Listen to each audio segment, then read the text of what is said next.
दशकं 39 मणिद्वीपनिवासिनी सुधा समुद्रो जगतां त्रयाणां छत्रीभवन्मञ्जुतरङ्गफेनः सवालुकाशङ्खविचित्ररत्नः सतारकव्योमसमो विभाति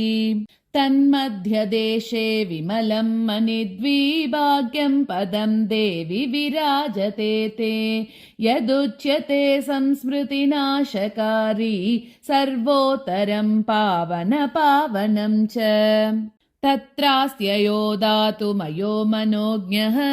सालो महासारमयस्ततश्च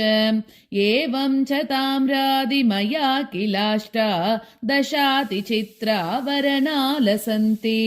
तैरावृतं ते पदमद्वितीयं विभाति चिन्तामणि सद्मदेवी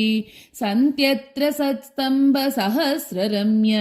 शृङ्गारमुख्यादिकमण्डपाश्च ब्रह्माण्डकोटि सुखमावसन्त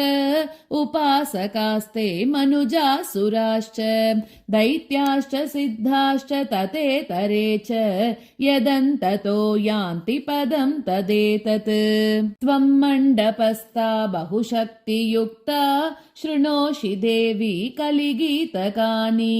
ज्ञानं विमुक्तिं च ददासि लोक रक्षामजस्रं कुरुषे च देवी मञ्चोऽस्ति चिन्तामणिगेहतस्ते ब्रह्मा हरिरुद्र इहेश्वरश्च कुरा भवन्त्यस्य सदाशिवस्तु विराजते सत्फलकत्वमाप्तः तस्योपरि श्रीभुवनेश्वरी त्वं सर्वेश वामाङ्गतले निषन्ना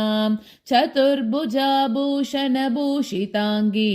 निर्व्याजकारुण्यवती विभासि प्रतिक्षणं कारयसि त्वमिच्छा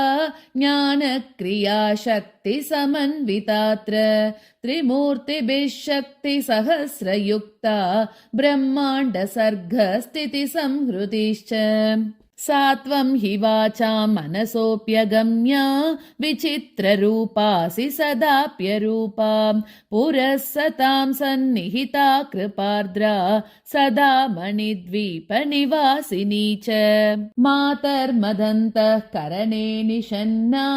विद्यामयं मां कुरु बन्धमुक्तं बन्धं च मोक्षं च ददास्य सक्ता दासोऽस्मि ते देवि नमो नमस्ते सुधा सिन्धोर्मध्ये सुरविटपि वाटी परिवृते मणिद्वीपे नीपो पवनवति चिन्तामणिगृहे शिवाकारे मञ्चे